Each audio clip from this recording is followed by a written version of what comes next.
Je voudrais revenir juste sur le séminaire que les ateliers qu'on va faire vendredi soir, et puis samedi, le vendredi soir c'est à 7h30, et le samedi c'est à 9h30 jusqu'à 4h30. J'ai une autre illustration à vous donner.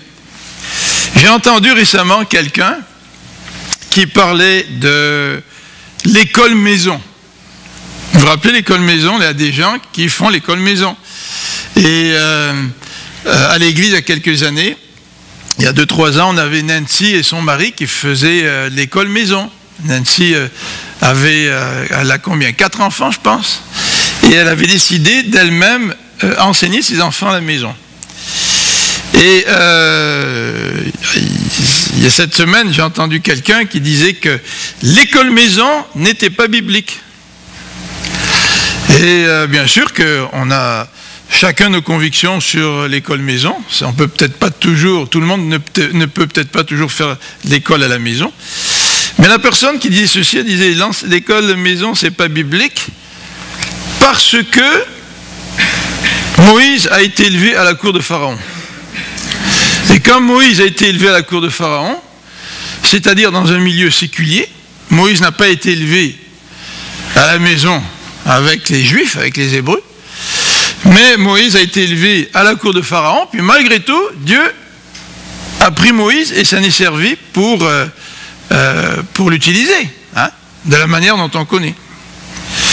Alors, voyez-vous, ça arrive souvent que nous prenons des textes narratifs. C'est un texte narratif dans l'Exode qui nous raconte que le Pharaon a décidé de faire tuer tous les nouveau-nés et qui nous raconte comment les parents de Moïse ont décidé de sauver leur enfant en le mettant dans une corbeille par le confiant aux eaux du Nil. Et vous connaissez l'histoire, la fille de Pharaon a découvert ce berceau dans lequel se trouvait Moïse qui flottait sur le Nil. Et elle l'a pris, elle a recueilli Moïse, elle l'a élevé à la cour. Et c'est un texte qu'on appelle un texte narratif qui nous raconte une histoire. L'histoire de la vie de Moïse. Et parfois on a la difficulté, on se dit mais quel est le but de ces histoires? Qu'est-ce que ces histoires veulent dire? Est-ce que vraiment l'histoire de Moïse nous a été racontée pour nous dire que l'école maison c'est pas biblique? Et souvent on prend des textes narratifs et on les interprète dans une direction complètement différente que celle que l'auteur a voulu donner au texte. Pourquoi l'auteur il a raconté cette histoire de Moïse, et que Moïse a été sauvé des eaux, et qu'il a été élevé à la cour de Pharaon? Quelle était l'intention de l'auteur? Est-ce qu'on peut prendre des textes narratifs, puis dire que tous les textes narratifs sont normatifs, c'est-à-dire que ce sont des normes? Si Moïse a été élevé à la cour de Pharaon, est-ce que c'est une norme? Ça veut dire que les enfants doivent, c'est la norme, être éduqués dans un milieu séculier. Est-ce que c'est la norme? Alors c'est la question qu'on peut se poser quand on lit les Actes des Apôtres, par exemple. Les premiers chrétiens, ils partageaient le pain dans les maisons, et ils priaient dans les maisons. Est-ce que la norme, c'est que toute l'Église du Seigneur se rencontre aujourd'hui dans les maisons? Certains pensent que oui. Est-ce que la norme, c'est de prendre le repas du Seigneur à tous les jours, quand on se rencontre à tous les jours dans les maisons? Est-ce que c'est ça la norme? Ou est-ce que c'est descriptif? C'est-à-dire, est-ce que Dieu ne veut pas nous décrire des situations pour nous apprendre, certes, pour nous communiquer certaines choses au travers des textes narratifs, mais est-ce que les textes narratifs représentent la norme? Et comment on peut faire pour savoir si dans les textes narratifs, certains éléments sont des ordres et d'autres sont juste des descriptions que Dieu nous donne? Il y a beaucoup de descriptions dans la Bible. Quand on décrit, par exemple, ce que David a fait avec Bathsheba, on sait que ce n'est pas la norme. On sait qu'aller voir Bathsheba, puis prendre la femme de son voisin, puis de s'arranger pour que ce mari-là soit tué, ce n'est pas la norme. Donc, l'auteur nous raconte ça parce qu'il a une intention, et non pas pour nous dire ça c'est normatif. Alors, il nous décrit quelque chose, mais ce n'est pas nécessairement normatif. Alors, comment on fait pour distinguer entre les deux? Et ça nous aide quand on raconte les histoires aux enfants. Parce qu'on raconte l'histoire de Samson, on raconte l'histoire des livres des juges. Et puis on se dit, ouais, mais c'est quoi la leçon spirituelle? Qu'est-ce que Dieu veut nous apprendre à travers ces histoires? Puis on ne sait pas toujours qu'est-ce que Dieu veut nous apprendre à travers ces histoires. Alors si on ne sait pas toujours, comment on peut l'enseigner à nos enfants? Alors c'est un petit peu l'arrière-plan là pour nos rencontres de vendredi soir et de samedi de 9h30 à 4h30. Alors j'aimerais que vous preniez, après cette longue introduction qui est totalement hors sujet, j'aimerais que vous preniez la Bible et que vous ouvriez dans Matthieu au chapitre 5. Matthieu chapitre 5.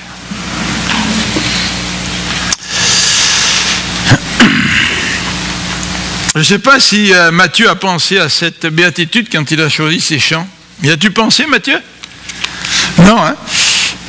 Et pourtant, dans sa prière et dans certaines paroles des chants, on a prié pour que Dieu nous purifie. Et Matthieu a parlé de ça dans sa prière ou dans son commentaire quand il a dit tel que je suis, hein, je viens à Dieu tel que je suis. Et que notre problème, c'est le problème du péché. Et c'est de cela que va parler la béatitude du verset 8. Heureux ceux qui ont le cœur pur, car ils seront purifiés. Non, c'est pas ça qu'il dit. Heureux ceux qui ont le cœur pur, car ils ne porteront plus le poids du péché. Non, c'est pas ça qu'il dit, même si c'est vrai.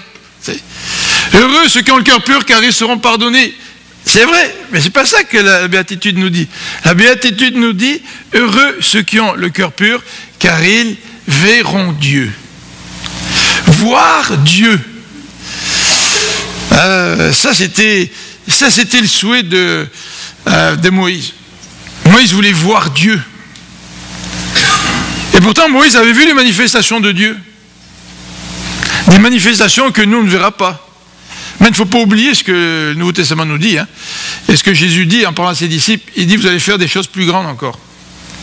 Et la prédication de l'Évangile, et le fait de voir des gens venir au salut, c'est plus grand qu'une mer qui s'ouvre pour laisser passer un peuple. Et nous, on est parfois marqués par les signes physiques qu'on aimerait voir.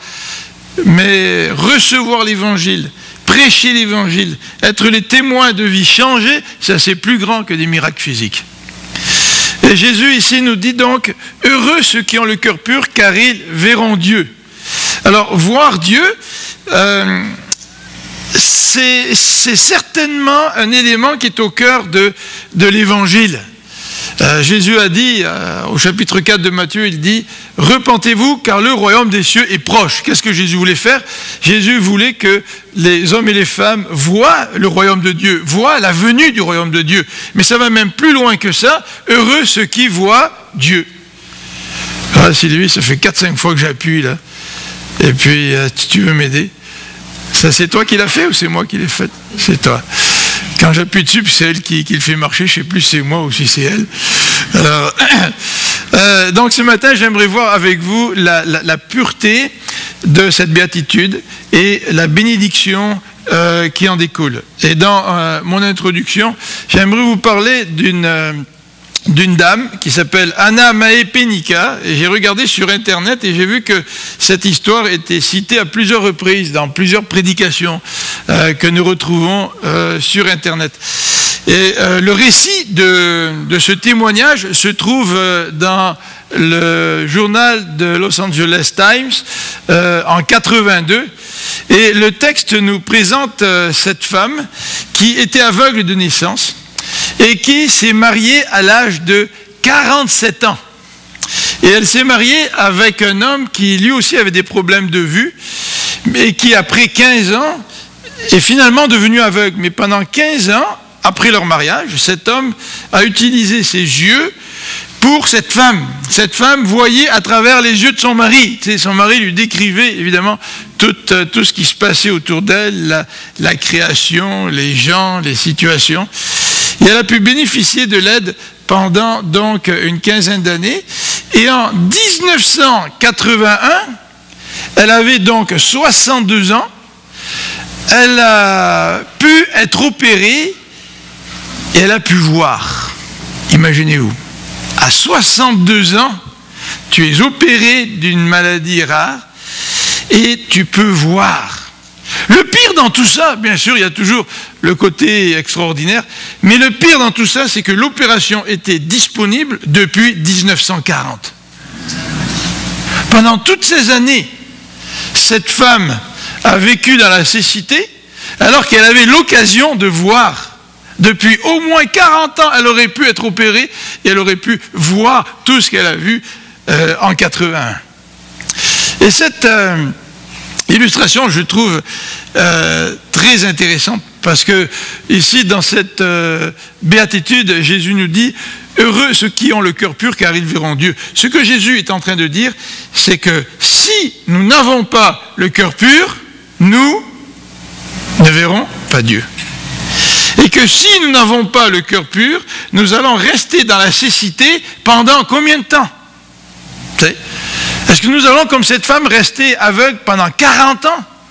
Jusqu'à ce que nous puissions vivre l'expérience de la pureté et enfin pouvoir voir Dieu.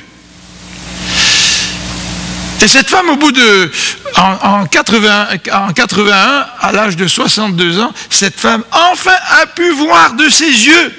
Vous savez, quand on dit voir de ses yeux, on dit que c'est un pléonasme. Tu dis deux fois la même chose. Quand tu vois, c'est d'habitude de tes yeux, tu sais. Mais quand tu veux insister sur la chose, tu fais un pléonasme. Je vois de mes yeux. Ça veut dire que tu as été marqué par ce que tu as vu. Et nous aussi, nous pouvons voir Dieu. Nous aussi, nous pouvons voir Dieu. Et l'obstacle qui nous empêche de voir Dieu, c'est le manque de pureté dans notre vie. Alors, en introduction, je voudrais continuer de parler de cette vision par excellence.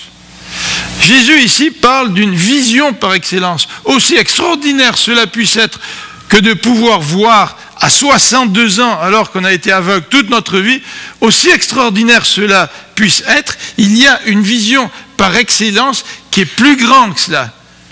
C'est de voir Dieu. Il n'y a rien qui ne surpasse cette expérience que de voir Dieu. Il n'y a rien dans la vie qui surpasse cette expérience-là. Et Jésus, dans le Sermon sur la montagne, est en train de dire « Heureux ceux qui ont le cœur pur, car ils verront Dieu. » Vous savez, les Juifs étaient écrasés par la tradition. Et au chapitre au chapitre 22 de l'évangile de Matthieu, le texte nous dit au verset 36, « Maître, quel est le plus grand commandement ?» Vous savez, les Juifs étaient écrasés par toutes sortes de lois, par des centaines de lois qui avaient été ajoutées au commandement. Et dans tout cela, ils avaient de la difficulté à voir Dieu, à comprendre la relation avec Dieu, à comprendre quel était le plus grand commandement. Et certainement que si j'étais juif, moi à l'époque, j'aurais certainement été écrasé par tous ces commandements. Et j'aurais voulu savoir, j'aurais voulu voir de manière plus claire, là, Seigneur, c'est quoi le plus grand commandement? Il y en a tellement là des commandements. C'est quoi le plus grand commandement? Et le Seigneur redonne une perspective en disant, tu aimeras le Seigneur ton Dieu de tout ton cœur, de toute ton âme et de toute ta pensée. C'est le premier et le plus grand commandement. Et le deuxième, qui lui est semblable, tu aimeras ton prochain comme toi-même. Le résumé de la loi, c'est l'amour. Tu aimeras Dieu. Attention, aimer Dieu, ça se traduit dans le concret, bien sûr. Mais ce n'est pas l'ensemble des commandements qui nous écrasent. Dieu nous donne une nouvelle vision quand on s'approche de lui. Et quand on s'approche de lui, Dieu nous redonne la vue. Et il nous redonne la vue 20 sur 20. Peut-être même que je pourrais dire 25 sur 20. Est-ce qu'on peut dire ça, Daniel? Qu'on peut retrouver la vue à plus de 20 sur 20? Hein? On peut, vous savez, on a les publicités aujourd'hui qui passent un petit peu partout. Si vous êtes myope, vous pouvez vous faire opérer au laser. Puis on dit que quand vous faites opérer au laser, vous y voyez encore mieux que quelqu'un qui n'est pas myope. C'est vrai, Daniel? C'est vrai? Ah, il voit bien, Daniel, parce qu'il est passé par là. Et Dieu, lui, quand il nous redonne la vue, il nous permet véritablement de le voir. Et ça, c'est extraordinaire. Il y a, la possibilité existe que nous puissions voir Dieu. Et notre vie chrétienne ne consiste pas simplement à des actes religieux. Notre vie chrétienne va beaucoup plus loin que ça. La vie chrétienne, c'est la possibilité de voir Dieu. Et en écoutant cette béatitude, je ne peux pas faire autrement que de me poser la question, est-ce que je vois Dieu? Est-ce que Dieu est réel pour moi? Vous savez, vous pouvez avoir toute une installation électrique à la maison. Si vous n'appuyez pas sur l'interrupteur, vous n'aurez pas la lumière qui surgira dans la pièce.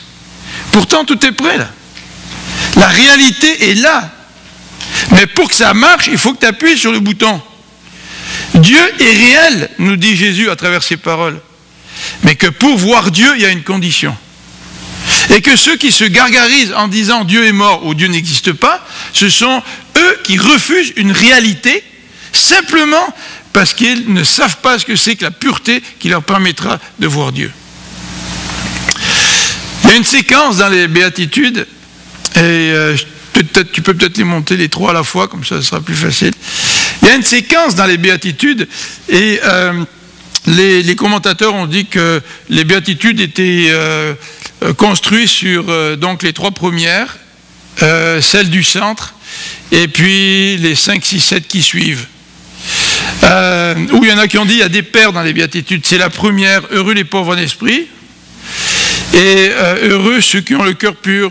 Il y en a qui ont essayé de faire des liens entre les béatitudes. Alors, ils ont vu qu'il y a un lien entre heureux les pauvres en esprit et heureux ceux qui ont le cœur pur. Ils ont vu un lien entre la deuxième béatitude, heureux ceux qui sont affligés, par exemple, et puis heureux ceux qui procurent la paix. Bon, on a essayé de voir toutes sortes de liens entre les béatitudes, mais toujours est-il, c'est pas toujours évident quand on lit les opinions des uns et des autres, mais toujours est-il que cette béatitude, pour moi, en tout cas pour moi, c'est peut-être un peu subjectif, elle représente un sommet.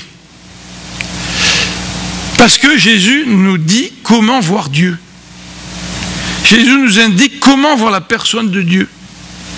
Jésus ne parle pas simplement d'avantages que je vais recevoir, c'est-à-dire je vais être consolé, ou je vais hériter la terre, ou je vais être rassasié. Mais cette béatitude nous parle de la possibilité de véritablement voir Dieu. On va passer au premier élément de cette béatitude, ceux qui ont le cœur pur. Et j'aimerais qu'on regarde ensemble le premier aspect avant de regarder en deuxième étape là, ce que ça veut dire vraiment voir Dieu. Tout d'abord, regardez cette expression, ceux qui ont le cœur pur. Qu'est-ce que ça veut dire avoir le cœur pur? Si c'est une condition pour voir Dieu, qu'est-ce que ça veut dire avoir le cœur pur? Ben, le cœur dans la Bible, c'est le centre de la personnalité. Vous savez qu'il y a deux expressions qui désignent l'intérieur de l'être dans la Bible. Le premier, c'est le cœur, et le deuxième, c'est les entrailles. La Bible parle des entrailles de miséricorde. Pour nous, c'est tout à fait surprenant qu'on parle d'amour en parlant d'entrailles de miséricorde. Moi, quand on utilise le mot entrailles, tu sais, je pense à des intestins. Et puis, pour moi, c'est pas tellement le centre de la miséricorde, mais c'est vrai que quand on a un élan d'amour envers quelqu'un, là, parfois on le ressent, on peut le ressentir physiquement, là, puis c'est pas au cœur qu'on le ressent, c'est ici qu'on le ressent. Alors je ne sais pas si les Hébreux ont choisi volontairement cette expression, quand ils parlent de miséricorde et de compassion et d'amour, ils parlent des entrailles, et c'est là que les émotions se trouvent. Mais nous, nous sommes influencés par la pensée grecque, et nous, c'est le cœur. Quand nous, on dit qu'on a du cœur, ça veut dire qu'on a de la bonté envers les gens. Puis on situe les émotions ici dans le cœur. La Bible, parfois, associe les émotions au cœur. Mais la Bible définit davantage le cœur par le centre de la volonté. L'endroit où on prend des décisions. Alors bien sûr, comme je l'ai dit, le cœur est parfois utilisé comme étant le centre des émotions, mais il est davantage utilisé comme le centre de prise de décision, la volonté. Et quand la Bible ici parle de ceux qui ont le cœur pur, c'est pas juste une question d'émotion. La pureté, ça touche aussi notre volonté, ça touche notre décision, ça touche des actions que nous prenons. Alors je vous invite à lire une couple de versets, le premier dans le psaume 73, au verset 1er, où le psalmiste nous dit qu'il son pied a failli glisser, parce qu'il a vu tous les méchants qui avaient du succès, et il s'est dit, ça sert à quoi d'être enfant de Dieu, ou de faire partie de l'alliance avec Dieu, si les méchants, ils ont du succès, puis moi, j'ai pas de succès, tu sais. Alors, à cause de ça, son cœur, son pied a allé fléchir, nous dit le verset 2. Mais en commençant son psaume, Asaph nous dit, oui, Dieu est bon pour Israël, pour ceux qui ont le cœur pur. Il ne dit pas, Dieu est bon pour Israël, pour ceux qui font partie de l'alliance. Parce que Dieu avait fait une alliance avec son peuple. Ça, c'est vrai. Mais il va plus loin que ça.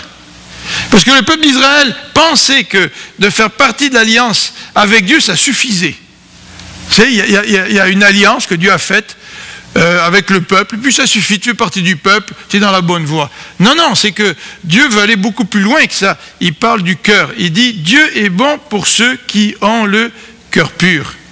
Et vous savez que dans son problème, là, Asaph, qui voyait les méchants avoir du succès, dans son problème, Asaph s'est dit, ben, ça me sert à quoi, moi, d'être fidèle à Dieu, si dans ma vie j'ai des problèmes, puis les autres, là, tout roule pour eux.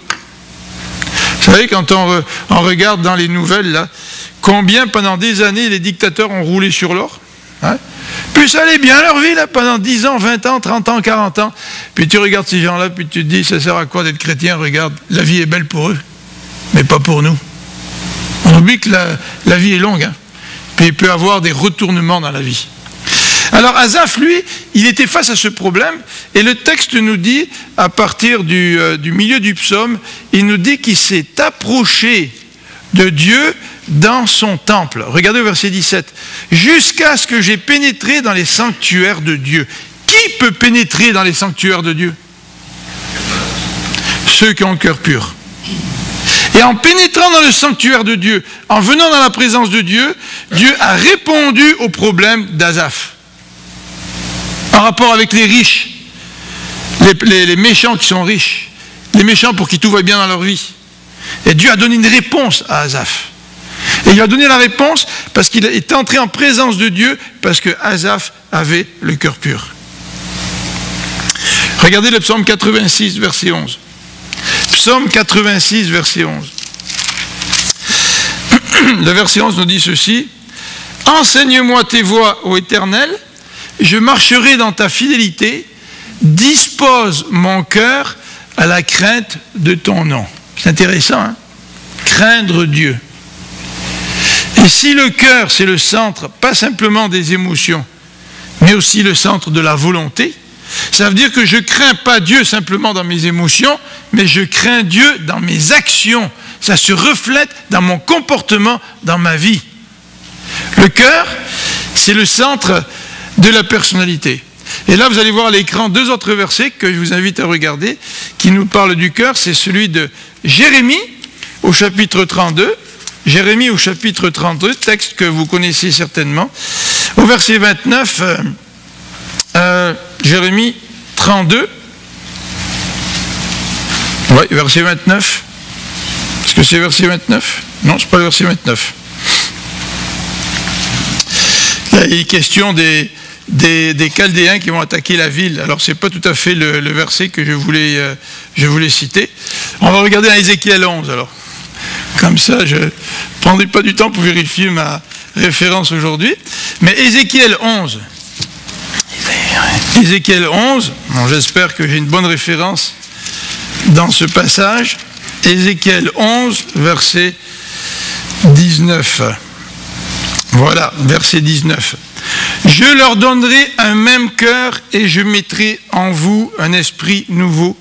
J'ôterai de leur corps le cœur de pierre et je leur donnerai un cœur de chair. » Alors je pense que le verset dans Jérémie que je voulais citer, c'est le verset qui dit que, c'est 39, merci, qui dit que oui, je leur donnerai un même cœur et une même voix, merci beaucoup, afin qu'ils me craignent toujours pour leur bonheur et celui de leurs enfants après eux. Je leur donnerai un nouveau cœur. Et dans ces 2 passages, le cœur est un résumé du centre de la personne. Quand le cœur est changé, toute la personne est changée. Et Dieu, c'est un spécialiste du changement du cœur.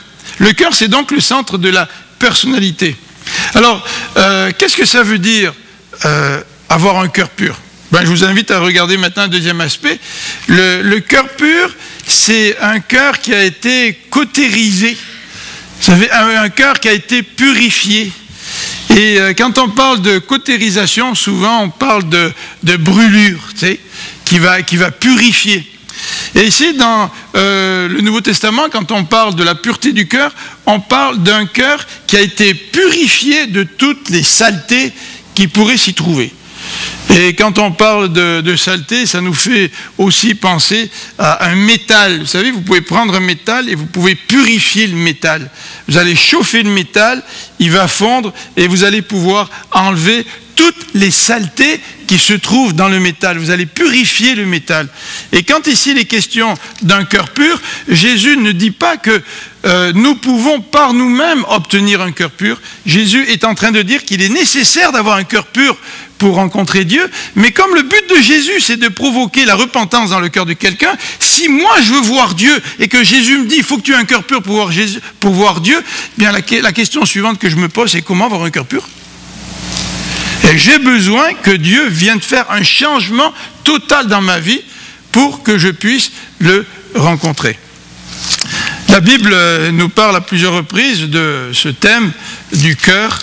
Et je voudrais lire avec vous dans Jacques au chapitre 4 et verset 8. Jacques au chapitre 4 verset 8, où il est question aussi du cœur. Approchez-vous de Dieu, il s'approchera de vous. Nettoyez vous-même, pécheurs, et purifiez vos cœurs. Purifiez vos cœurs. Nous avons besoin, si nous voulons rencontrer Dieu, de passer par cette expérience. D'abord de m'approcher de Dieu, en nettoyant mes mains, c'est-à-dire en nettoyant mes actions, mais pas simplement nettoyer mes actions. Le verset 8 nous dit « Purifiez vos cœurs », c'est-à-dire purifiez-vous à l'intérieur de vous. La purification, ce n'est pas juste extérieur, ce n'est pas juste un acte que je vais éviter de poser, tout en ayant un cœur à l'intérieur qui resterait impur. La Bible nous parle d'une purification qui touche notre être tout entier. Regardez dans Psaume 24 au verset 3. Psaume 24 au verset 3, les versets 3 et 4 qui abordent ce même thème. Psaume 24, versets 3 et 4. Qui pourra monter à la montagne de l'Éternel? Qui s'élèvera jusqu'à son lieu saint? Celui qui a les mains innocentes et le cœur pur. Alors, vous voyez, l'action est étroitement liée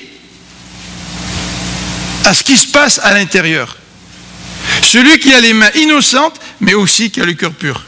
Et pour véritablement avoir des mains innocentes, les mains c'est le symbole de l'action, il faut que ton cœur soit pur. Alors le psalmiste continue en disant, c'est celui qui ne livrera pas son âme au mensonge. Là il rentre dans le domaine concret. Le mensonge, le menteur, ce n'est pas celui dont le cœur est pur. Et qui ne jure pas pour tromper. Vous vous rappelez qu'au temps de Jésus, les gens juraient tellement pour faire croire aux autres qu'ils allaient être honnêtes dans les affaires. Ah, je te jure par le temple, oh, je te jure par l'offrande, oh, je te jure par ceci ou cela. Mais Jésus nous dit, si tu n'as pas le cœur pur et que ça ne se traduit pas dans le concret, tu ne verras pas Dieu. Et le verset 5 enchaîne en disant, celui-ci qui a les mains innocentes et le cœur pur, il obtiendra la bénédiction de l'Éternel et il obtiendra la miséricorde du Dieu de son salut. Quel cadeau que d'obtenir la miséricorde de la part de Dieu. Alors dans les autres versets que j'ai devant vous, on a aussi le texte de Jérémie au chapitre 31 et au verset 33. Jérémie 31, verset 33. Et il est dit encore une fois en parlant de cette nouvelle alliance, « Voici l'alliance que je ferai avec la maison d'Israël. Après ces jours-là, dit l'Éternel, je mettrai ma loi au-dedans d'eux et je l'écrirai dans leur cœur et je serai leur Dieu et ils seront mon peuple. » Vous voyez, lorsque Dieu agit à l'intérieur de quelqu'un, la Bible emploie une expression. Ça veut dire que Dieu change ton cœur et te donne un nouveau cœur. Et il va mettre sa loi dans mon cœur.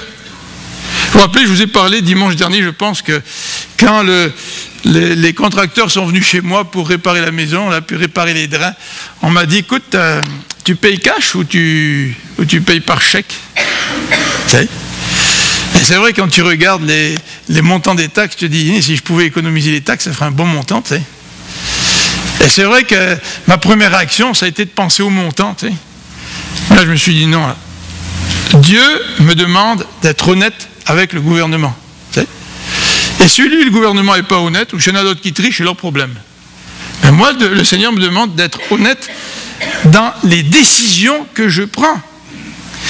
Et je peux être honnête qu'à une seule condition, c'est que Dieu mette dans mon cœur un amour pour sa loi. Et que l'amour pour la loi de Dieu est plus grand que l'amour pour le fric que tu peux économiser. C'est ça un changement de cœur. Et quand tu es capable de dire, moi je suis honnête, c'est pas parce que tu es meilleur que les autres, c'est parce que Dieu a changé ton cœur. Et quand Dieu change ton cœur, Dieu met dans ton cœur un amour pour sa loi, et tu aimes plus la loi que tous les avantages que tu pourrais retirer en étant malhonnête. Dans Ézéchiel, au chapitre 36, au verset 25, Ézéchiel 36, verset 25, il nous est dit, « Je répandrai sur vous une eau pure, et vous serez purifiés. » C'est beau l'image, hein? L'eau, qu'est-ce qu'elle fait l'eau? Elle lave. Et combien nous avons besoin d'être lavés par Dieu de nos fautes et de nos péchés. Je répandrai sur vous une eau pure et vous serez purifiés. Je vous purifierai de la plupart de vos souillures. C'est pas ça, David, hein? Tu as lu le texte, hein? Je vous purifierai de toutes vos souillures. Vous vous rendez compte? Lorsque Dieu veut venir dans notre vie, qu'il veut changer notre cœur, il veut nous purifier à 100%. Lorsqu'il veut nous redonner la vie, c'est même mieux que du vin. Lorsqu'il veut nous redonner la vue, c'est même mieux que du vin sur vin. Tu sais? Dieu veut changer notre vie, veut changer notre cœur. Je vous donnerai un cœur nouveau, dit le verset 26, et je mettrai en vous un esprit nouveau. Vous savez, dans quel esprit on suit Dieu? Dans quel esprit on vient à l'église? Dans quel esprit accomplissons-nous certains actes religieux?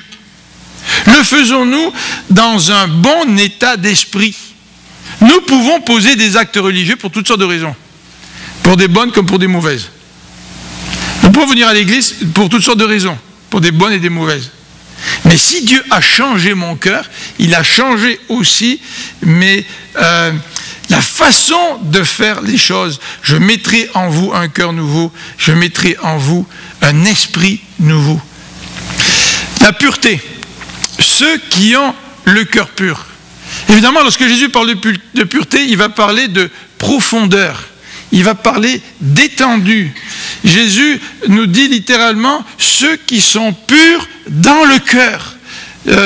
Jésus situe la pureté à l'intérieur même du cœur qui est le centre de la personnalité des gens. Et cette pureté va toucher notre intelligence, oui, nos émotions, notre volonté, nos actions. Et vous vous rappelez ce que dit la Bible dans le dernier point à l'écran, c'est que le cœur, c'est la source de tous les problèmes. La Bible nous dit, Jérémie nous dit que nous avons un cœur qui est tortueux. Nous avons tous un cœur tortueux. Et dans Matthieu, Jésus va dire que toutes les mauvaises paroles viennent du cœur. La source des paroles, la source du comportement, la source de notre péché, la source des tromperies, la source des conflits, la source des malentendus, tout ça vient du cœur. Et nous avons besoin que Dieu touche notre cœur. Heureux ceux qui ont le cœur pur. Est-ce que nous avons un cœur pur? Est-ce que vous avez un cœur pur? Non, je n'ai pas de cœur pur. Si Dieu change mon cœur va être pur. Mais en moi-même, je n'ai pas un cœur pur. Et c'est cette condition qui va nous permettre de voir Dieu. Et c'est ce que j'aimerais qu'on regarde maintenant. Voir Dieu. Heureux ceux qui ont le cœur pur, car ils verront Dieu. Recevoir la vue. Recevoir la vue. Cette dame-là, Madame Penica, a réussi ou a pu être opérée après 40 ans. Après 40 ans.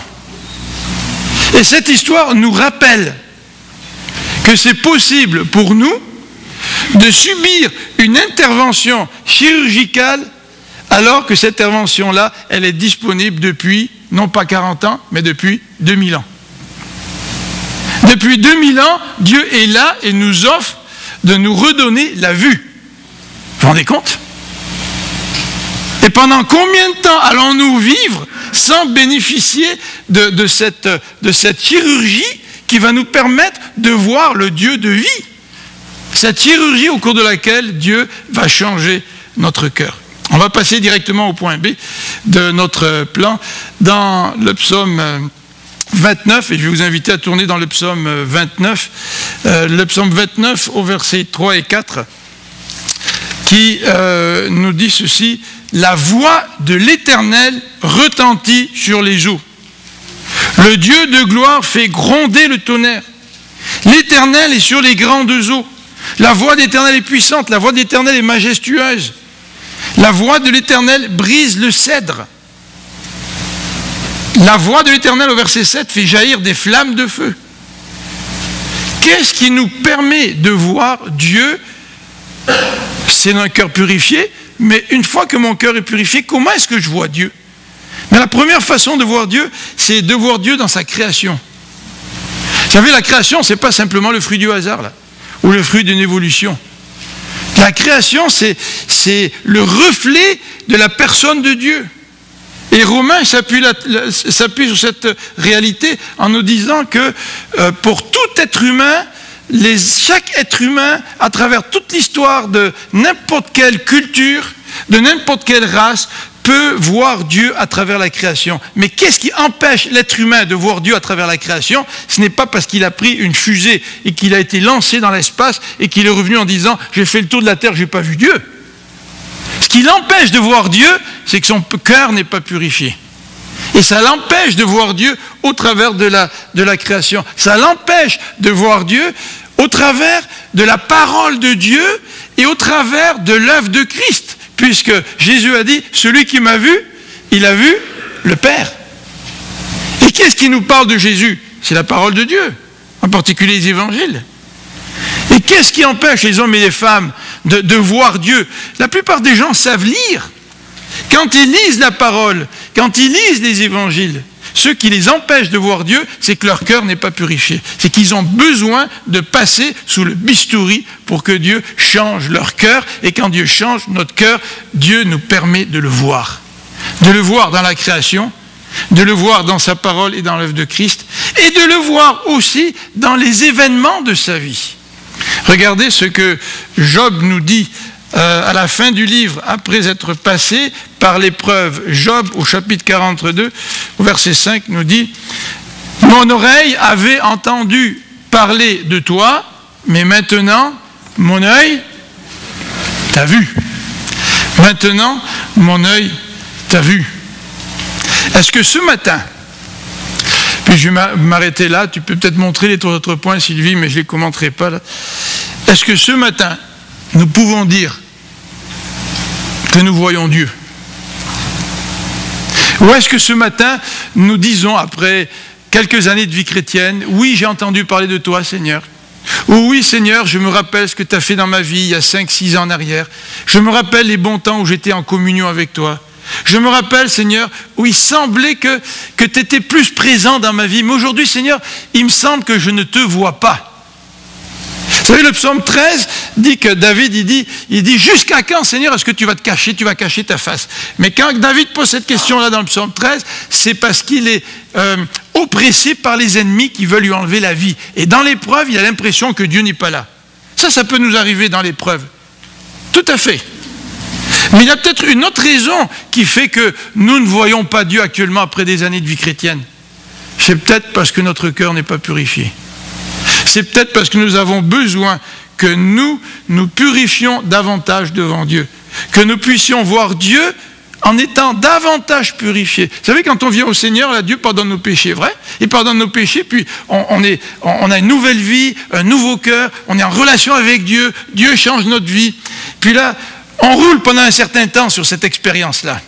Puis à un moment donné, dans notre vie chrétienne, on est confronté à des situations, et là, le Seigneur nous parle. Et il veut nous apprendre à marcher dans la pureté, dans la droiture.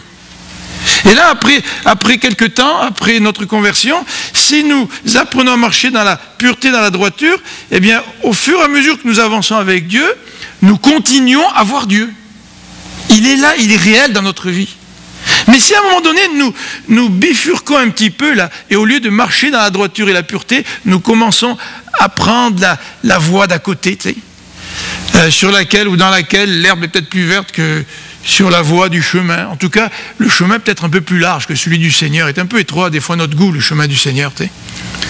Et puis là, nous faisons des compromis avec la vérité, avec la justice dans notre vie. Et là, c'est comme si notre vision commence à devenir plus floue. Et là, nous avons des difficultés à voir Dieu dans notre vie, à voir Dieu dans notre Église, à voir Dieu intervenir autour de nous. Et là, à un moment donné, c'est comme si notre vie chrétienne se refroidit, notre vision perd de sa précision. Puis on se demande toujours qu'est-ce qui se passe dans notre vie. Parfois, ce qui se passe dans notre vie, c'est que nous avons besoin de dire à Dieu, Seigneur, je viens à toi parce que j'ai besoin que tu me purifies. J'ai besoin, Seigneur, de te voir. Et Seigneur, je réalise que ce qui m'empêche de te voir, c'est mon péché. Et Seigneur, j'ai besoin que tu pardonnes mon péché. J'aimerais terminer en lisant ce passage dans Job au chapitre 19 qui nous dit ceci. Job au chapitre 19. Je sais que mon Rédempteur est vivant et qu'il se lèvera le dernier sur la terre. Quand ma peau sera détruite, il se lèvera. Après que ma peau aura été détruite, moi-même je contemplerai Dieu. Je le verrai et il me sera favorable. Mes yeux le verront et non ceux d'un autre. Job, dans la souffrance, savait que même s'il mourait, il allait voir Dieu.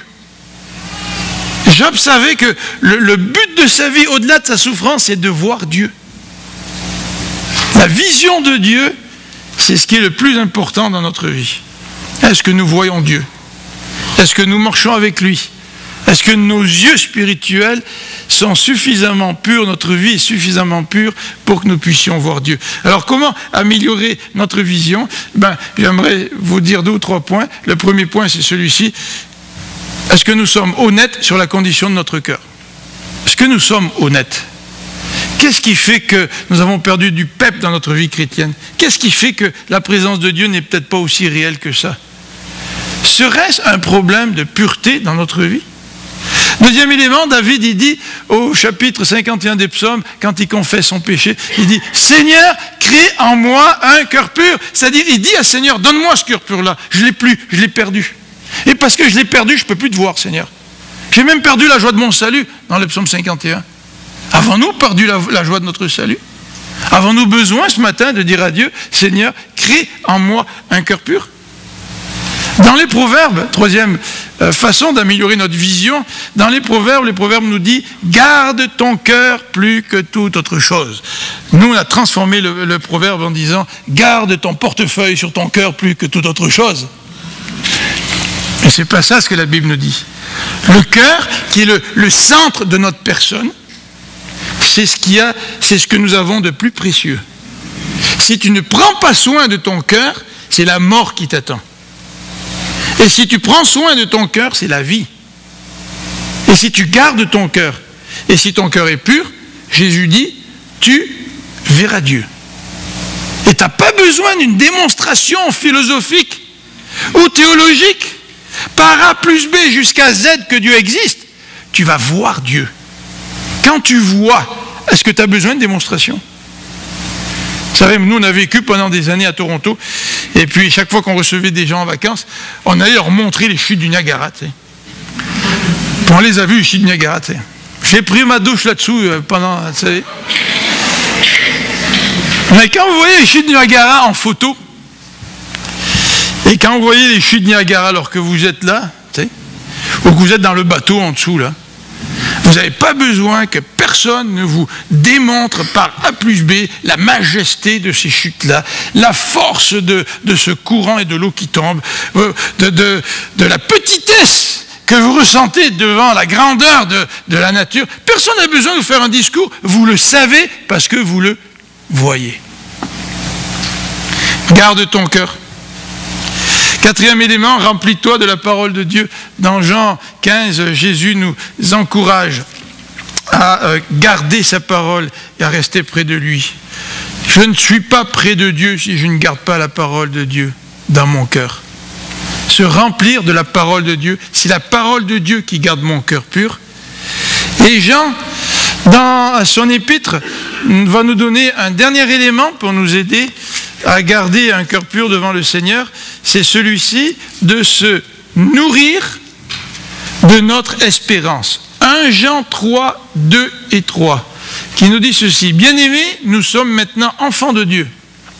Ça, c'est ce que nous sommes. Et ce que nous serons n'a pas encore été manifesté. Mais nous savons que lorsque Christ paraîtra, nous serons semblables à lui parce que nous le verrons tel qu'il est. Vous vous rendez compte? Nous allons voir la gloire de Dieu. Nous allons voir la sainteté de Dieu. Nous allons voir la majesté de Dieu quand nous serons avec lui. Et une façon de garder ton cœur pur, c'est de te nourrir de cette espérance. Un peu comme tu te nourris de ce voyage que tu as planifié faire cet été pour partir en vacances. Tu sais, tu as hâte de partir là. Puis Ginette, elle est bonne là-dedans, Ginette Côte-Noire. Et quand elle part en voyage, elle se met sur l'ordinateur, puis elle regarde sur Internet, puis elle regarde les endroits qu'il pourrait visiter avec David, et puis elle fait tout son trajet. Elle vit son voyage avant même d'avoir commencé son voyage. C'est vrai, Ginette? Elle vit son voyage. Est-ce que nous vivons, avant même de nous retrouver en présence de Dieu, de cette espérance qu'un jour, nous le verrons face à face et nous serons comme lui? Et cette espérance nous permet de garder notre cœur pur. Et en même temps, aujourd'hui, même si on voit un petit peu comme au travers d'un voile, d'avoir un cœur pur, ça nous permet aujourd'hui, maintenant, de voir Dieu, de commencer à voir Dieu, tout en sachant qu'un jour, nous le verrons face à face. Prions ensemble.